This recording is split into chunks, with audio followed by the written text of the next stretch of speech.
احرام میں جو غلطی کرتے ہیں لوگ کہ احرام خریدیں اور اس کو پہلے چیک کریں کہ اچھی کوالٹی کا ہے، اور مشورہ یہ ہے کہ 2 سیٹ لے لیں، ایک لٹھے کا لے لیں اور ایک تولیے کا لے لیں، ٹھیک ہے نا؟ یعنی آپ اگر ایک سیٹ تولیہ کا لیں گے تو 2 تولیے کی چادر ہو جائیں گی آپ کے پاس، 2 لٹھے کا لیں گے تو 2 اس کی ہو جائیں گی، تو آپ اس کو مکس اینڈ میچ کر لیں گے، یعنی اس طرح سیٹ بنا لیں گے تو 2 سیٹ بن جائیں گے۔ اور اگر کوئی شخص کہتا ہے نہیں میں اوپر نیچے دونوں لٹھا پہنوں گا تو بھی جائز، کوئی مسئلہ نہیں، اوپر نیچے دونوں تولیہ پہنوں گا تو بھی بہتر ہے، کوئی مسئلہ نہیں۔ لیکن یہ تجربے کی بات ہے کہ تہبند جو ہے آپ لٹھے کی باندھیں اور اوپر کا حصہ آپ تولیے کا رکھیں گے تو فائدہ یہ ہوگا کہ آپ نیچے کمفرٹیبل رہیں گے، پرسکون رہیں گے، اور اوپر تولیے سے فائدہ یہ ہوگا کہ پسینہ وغیرہ آپ کا جو ہے اس میں جذب ہو جائے گا۔ تو احرام لے کر اس کو چیک کرنے کا طریقہ یہ کہ ایک تو یہ دیکھ لیں کہ بہت پتلا کاٹن نہ ہو کہ آپ کا جسم ہی اس سے چھلکنے لگ جائے۔ دوسرے نمبر پر سائز، یہ بڑا بڑا کاؤنٹ کرتا ہے، بعض لوگوں کا قد لمبا ہوتا ہے، بعض چھوٹے قد کے ہوتے ہیں، بعض تھوڑے سے زیادہ ہیلدی ہوتے ہیں۔ اب آپ نے احرام لیا اور آپ کو پورا ہی نہیں آ رہا، ایئرپورٹ پہ پریشان کہ یار میں اس کو باندھوں کیسے، میرے سائز کا ہی نہیں ہے، تو بھائی پہلے چیک کر لینا تھا۔ تو اپنے سائز کا احرام دیکھ کر، اس کا بھی میں آپ کو مشورہ دوں گا کہ احرام فرینڈلی کیسے بننا ہے، لیکن پہلے آئیے میں آپ کو احرام باندھنے کا طریقہ بتا دیتا ہوں۔ اچھا، ہم شہر کے لوگوں کا سب سے بڑا ایشو یہ کہ ہمیں تہبند سے بڑی گھبراہٹ ہوتی ہے، ہمیں تہبند باندھنے کی عادت نہیں ہے۔ گاؤں گوٹ کے لوگ تو گھر میں بھی تہبند باندھ رہے ہوتے ہیں، ان کو احرام کو پرابلم ہی کوئی نہیں ہوتا۔ تو تہبند سے اگر آپ کو عادت ہو گئی نا تو آپ احرام فرینڈلی ہو جاؤ گے۔ سب سے بڑا ایشو ہم لوگوں کا، شہر والوں کا، وہ یہ کہ ہم تہبند کیسے باندھیں، تہبند کنٹرول کرنے میں ان کا جو ہے ٹینشن رہتی ہے۔ تو ایک بار صحیح طریقے سے آپ یہ احرام کا جو نیچے والا حصہ باندھنے کا ہے، تہبند باندھنے کا طریقہ سیکھ لو، آپ کا حج آسان ہو جائے گا۔ حج قران کرنا ہے نا تب بھی ہو جائے گا، لیکن جب احرام صحیح باندھنا ہو، اب احرام ہی سنبھالتے رہو گے تو دل ہوگا یار کب اترے گا احرام۔ مجھے بڑا بعض اوقات تو عجیب لگتا ہے، لوگ بار بار یہ پوچھتے احرام اترے گا کب؟ میں نے کہا پہلے روتے تھے احرام پہنوں گا کب، یا اللہ موقع دے میں احرام پہنوں، جیسے ہی احرام پہنا اب ٹینشن یہ اترے گا کب۔ ارے بھائی ریلیکس رہو، جلدی کس بات کی ہے؟ تو احرام صحیح باندھنا سیکھ جائیں گے تو آپ کو اس کی ٹینشن ختم ہو جائے گی۔ تو پہلے میں تہبند باندھنے کا آپ کو طریقہ بتا رہا ہوں۔ تو اب آپ نے پہلے تو چیک یہ کرنا ہے کہ یہ احرام میرے سائز کا بھی ہے کہ نہیں۔ تو اس کا طریقہ یہ کہ آپ نے اپنی ناف کے اوپر یہ والا بالکل کوئی بل نہ ہو رکھ کے چیک کر لیں کہ یہ آپ کے پیروں کے نیچے تک جا رہا ہے یا پیر تک ٹچ ہو رہا ہے، اس کا مطلب اس کا سائز ٹھیک ہے۔ ایسا نہ ہو کہ آپ ناف پہ رکھیں اور ابھی سے شروع سے ہی آپ کے ٹخنوں کے اوپر ہے تو یہ آپ کے لیے سائز تھوڑا ہے۔ چلے بسم اللہ الرحمن الرحیم۔ اچھا، اب کرنا یہ ہے کہ یہ دونوں چادریں آپ نے اس کے کنارے ملا لینے، ٹھیک ہے، اور کوئی اس میں اوپر بل نہ رہے۔ ان دونوں کناروں کو آپ نے ملا لیا۔ اچھا، اب اس طرف سے تھوڑا سا اس کو ٹائٹ کر لیں، جتنا ٹائٹ کرنا ہے آپ ٹائٹ کر لیں، ٹھیک ہے۔ اب ان دونوں کو واپس اپنے ہاتھوں سے یہاں پر لے آئیں۔ اب اس کے بعد دوبارہ جو ہے یہاں لے آئیں، یعنی اس کو فلیپ کر رہے ہیں آپ، ٹھیک ہے نا۔ اور اب آپ کی مرضی ہے 1 بار 2 بار، کیونکہ احرام بھی بہتر ہے کہ ٹخنوں سے اوپر ہو، تو پھر تھوڑا اگر بڑا ہے تو 4 بار کر لیں۔ اب مثال کے طور پہ یہ میں نے اس کو 4 بار فولڈ دیا نا، اب یہ اتنا اچھا بندھا ہے کہ مجھے بیلٹ کی حاجت نہیں ہے، ٹھیک ہے۔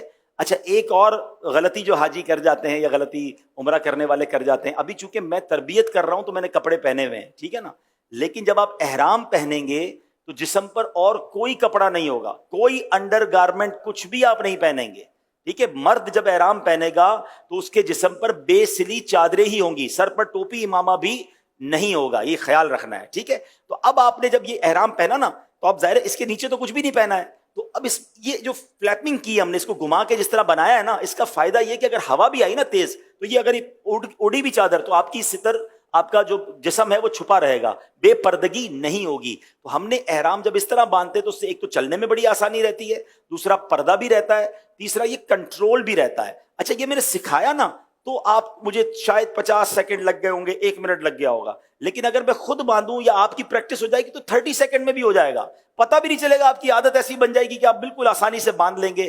اب بیلٹ نہ بھی پہنے تو احرام چلے گا۔ اچھا، کچھ حاجی غلطی کیا کرتے ہیں، کیونکہ گھر میں تولیہ باندھنے کی عادت ہے نہانے کے بعد کچھ لوگوں کی، تو وہ احرام تولیے کی طرح باندھ لیتے ہیں، اب یوں باندھ رہے ہوتے ہیں۔ جب اب یوں احرام باندھ لو گے تو آپ تو اپنے آپ کو قید کر بیٹھے، اب تو آپ زیادہ چل بھی نہیں سکو گے اور پھر سنبھالتے رہو اس کو۔ تو یہ اس طرح نہ باندھیں، باندھنا تو ٹھیک ہے ہو جائے گا باندھنا، لیکن آپ ٹینشن میں رہو گے۔ اب میں دوبارہ آسان طریقے سے، اب تھوڑا میں اسپیڈ میں کروں گا تاکہ آپ کو اندازہ ہو کہ اس میں ذرا بھی دیر نہیں لگتی، ذرا سا بھی لوز ہو دوبارہ واش روم میں جائیں، دوبارہ اس کو سیٹ کر لیں، کوئی مسئلہ نہیں ہے۔ آپ نے یہ احرام ادھر سے ٹائٹ کرنا ہے، یہ 2 ادھر آپ نے لے کر آنی ہے، ٹھیک ہے، پھر دوبارہ یہاں پر لے کر آنا ہے، اور یہ آپ نے 1 2 3 کر لیں، 4 کرنا ہے 4 کر لیں، یہ آپ کا احرام ریڈی ہو۔ یعنی 30 سیکنڈ بھی زیادہ کہہ رہا ہوں، 15-20 سیکنڈ میں آپ کی تہبند آپ باندھ لیں گے. اور جب آپ نے اس طریقے سے تہبند کو باندھ لیا آپ ٹینشن فری ہو جائیں گے. تو احرام فرینڈلی بننے کا ایک طریقہ میں آپ کو بتاتا ہوں کہ اگر حج میں کچھ دن ہے نا تو اکیلے کمرے میں رات کو جب موقع ملے، آپ کا بیڈ روم ہو، تو آپ تہبند باندھ کر سونا شروع کر دیں. آپ 5-7 دن اگر تہبند کے ساتھ واش روم جانا، گھر آرام کرنا سیکھ گئے نا تو پھر آپ احرام کے اندر بڑے ایزی ہو جائیں، کیونکہ آپ کو وہاں جا کے پریکٹس نہیں کرنی ہوگی، آپ نے ادھر ہی پریکٹس کر لی ہے. ٹھیک ہے نا، آپ کہیں یار وہ پھر تہبند یوز ہو جائے گی تو مجھے وہاں کے، تو کوئی بات نہیں، اس تہبند کو یہیں چھوڑ دیں، نیا ایک احرام اور لے کے وہاں چلے جائیں. لیکن اچھی نیت کے ساتھ اس کی پریکٹس کر لیں تو یہ بڑا آسان ہو جائے گا. اچھا، اب بیلٹ کئی قسم کے آتے ہیں، لیکن اگر اس طرح کا بیلٹ جو ٹریولر بیک بیلٹ کہلاتا ہے جس میں جیب ہوتے ہیں، یہ بیلٹ بڑا آسان رہتا ہے. تو اس کو باندھنا بڑا آسان ہے، پیچھے اس کا کلپ ہوتا ہے اور اس میں آپ اپنا موبائل فون، اپنے ضروری کاغذات یا کوئی تھوڑے بہت پیسے بھی رکھ سکتے ہیں. اس میں بھی ایک مشورہ دوں گا کہ حج پر جا رہے ہیں تو 2 موبائل لے جائیں. اگر آپ کے پاس اسمارٹ فون یا قیمتی فون ہے تو اس کے ساتھ ایک چھوٹا فون بھی لے جائیں جو آپ حرم پاک میں جانے آنے کے لیے، مینا عرفات میں، دیگر جگہوں پر آپ کے پاس وہ بھی فون ہو، کیونکہ بعض اوقات بیلٹ میں لوگ رکھتے ہیں اور بیلٹ اٹھا کر رکھ دیتے ہیں کہیں وضو خانے پہ اور قیمتی فون بھی چلا جاتا ہے، یا اپنے پورے سفر کی ساری کرنسی اسی بیلٹ میں رکھتے ہیں. ایسا بھی نہ کریں. اپنی زیادہ پیسے وغیرہ ہیں وہ ہوٹل میں ہی رکھیں، بیگ کے اندر رکھیں. اس میں تو ضرورت کی 25-50-100 ریال رکھ لیے، کچھ کھانے پینے کی ضرورت پڑی. ہاں، اپنے ہوٹل کا کارڈ ضرور ڈالیں، اپنے معلم کا کارڈ ضرور ڈالیں، تاکہ خدا نہ خواستہ آپ کے ساتھ کوئی حادثہ ہو جائے تو پتہ چلے کہ آپ کہاں تھے، کس کے معلم کے حاجی ہیں، تو رابطہ کرنا آسان ہو جائے. آپ کے ساتھ بچے اور فیملیز ہوں تو ان کے جیب میں بھی آپ نے ہوٹل کا کارڈ بھی اور معلم کا کارڈ ضرور رکھنا ہے، تاکہ وہ بچھڑ جائیں تو ان کو کوئی اس ایڈریس پر پہنچا سکے. اب یہ اوپر کی چادر جو ہے تولیے کی ہے، اور اس کو بھی آپ نے اسی طرح چیک کر لینا ہے کہ یہ میرے سائز کی ہے کہ نہیں. تو سائز تھوڑا سا اس کا بڑا ہونا چاہیے، تاکہ اس کا فائدہ یہ ہوتا ہے کہ یہ آپ کے نماز وغیرہ میں، رکوع وغیرہ میں آپ کے لیے آسانی رہے. تو اس کو چیک کرنے کا طریقہ یہ کہ یہ ایک بار چکر پورا گھوم کر کم از کم یہاں تک آ جائے. تو یہ جو چادر ہے یہ میرے لیے ٹھیک ہے، میری سائز کے لیے اوکے ہے کہ یہاں تک گھوم کے آ گئی ہے. تو اب جب یہاں تک آ گئی ہے نا، تو اب یہ میں جب رکوع کروں گا نا تو یہ گرے گا نہیں. ورنہ نارملی کیا ہوتا ہے کہ اگر احرام یہی ختم ہو گیا تو جتنی بار آپ نماز پڑھیں گے وہ نیچے آتا رہے گا، پھر آپ اوپر کرتے رہیں گے تو تھوڑا سا کنفیوژن بھی رہتی ہے. تو بہتر یہ کہ احرام اتنا ہو کہ یہاں سے پورا چکر گھوم کر آپ کے یہ والے کاندھے پر یہ دوبارہ آ جائے، تو اب آپ بڑے سکون سے انشاءاللہ احرام پہن لیں گے. تو یہ ہم نے احرام پہن لیا. اچھا، اب اس میں کچھ بے احتیاطی بعض اوقات حاجیوں سے ہو جاتی ہے چونکہ پریکٹس نہیں ہوتی. اب مثال کے طور پہ آپ نے احرام پہنا ہے اور نماز پڑھ رہے ہیں تو آپ کہیں گے اللہ اکبر. اب ابھی تو میں نے کرتا پہنا ہے، اگر کرتا نہ پہنا ہوتا تو پیٹ میرا نظر آتا، سینہ نظر آتا. تو جب نماز پڑھتے ہیں تو یہ پورا جسم نظر آ رہا ہوتا ہے، یہ بہتر نہیں ہے. اس کا بڑا پیارا طریقہ امیر علیہ سنت نے سکھایا تھا کہ جب آپ احرام میں نماز پڑھ رہے ہوں تھوڑے سے ہاتھ باہر لائیں گے، اللہ اکبر. تو اب آپ کا سینہ اور پیٹ جو ہے، دوبارہ دیکھ لیجئے، ٹھیک ہے، اللہ اکبر.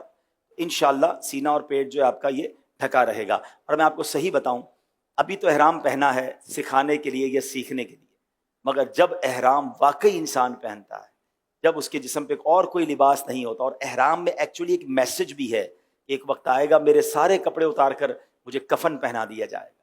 تو یہ احرام کی چادریں ہمیں اس سفر کی بھی یاد دلاتی ہیں. اور جب بندہ احرام پہن لیتا ہے نا، اور پھر اس کے بعد جب وہ لبیک پڑھتا ہے اور جو اس کی کیفیت بنتی ہے، یہ الفاظ میں بیان بھی نہیں کیا جا سکتا.